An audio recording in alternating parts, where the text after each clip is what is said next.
চতুর্থ শ্রেণীর শিক্ষার্থীরা, তোমাদের বার্ষিক পরীক্ষার ইংরেজি প্রশ্ন নিয়ে আজকে আমরা হাজির হয়ে গেলাম।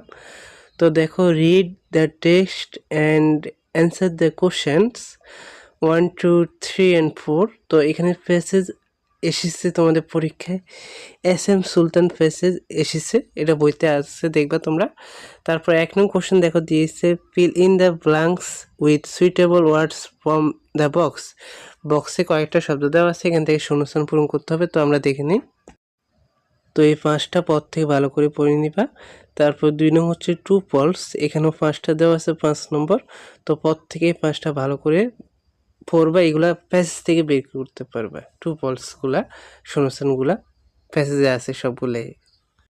তারপর দেখো 3 নং, অ্যান্সার দ্য ফলোয়িং কোশ্চেন্স, এখানে 5টা আছে, 5টা উত্তর করতে হবে, 1টা 3 করে, 5টা 15 নম্বর। ভালো করে এগুলা লিখতে হবে, নম্বর বেশি।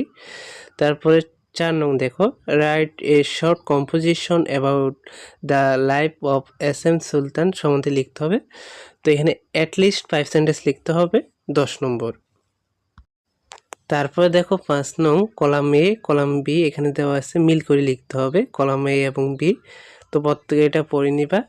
তারপর হচ্ছে 6 নং, rewrite the sentence using capital letters and punctuation marks where necessary. এখানে তোমাদের পাঞ্চুয়েশন করতে হবে, ফুল স্টপ, কমাইয়া, প্রশ্নবোধক চিহ্নগুলো বসাইতে হবে। একটা প্যাসেজ আছে, এখানে তোমাদের এটা পূরণ করতে হবে, 10 নম্বর, কিন্তু হিউজ পরিমাণে নাম্বার। তো সুন্দর করে পূরণ করতে হবে। তারপর দেখো 7 নং, এখানে কলাম এ এবং কলাম বি তোমাদের মিলিয়ে লিখতে হবে।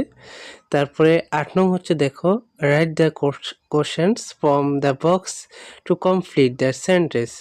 তো এখানে তোমাদের এখানে যে বক্সে যে শব্দগুলো দেওয়া আছে, এগুলো বসে তোমাদের সেন্টেন্স লিখতে হবে। শূন্যস্থানে কোন শব্দগুলো বসবে, বক্সের শব্দগুলো থেকে যে কোনো একটা বসবে, একটা একটা করে।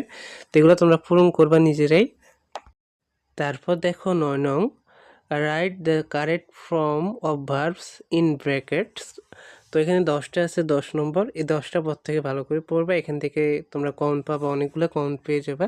10টা ভালো করে পড়বা।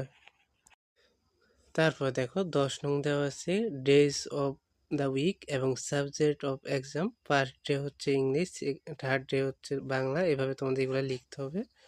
তারপর 11 নং হচ্ছে, suppose you are Urmi, write a letter to your friend Zayan telling him the importance of reading newspaper, write at least 6 sentence. তো তোমাদের লেটার লিখতে হবে, 10 নম্বর, এখানে সুন্দর করে লিখতে হবে। তো এটা হচ্ছে তোমাদের নমুনা প্রশ্ন,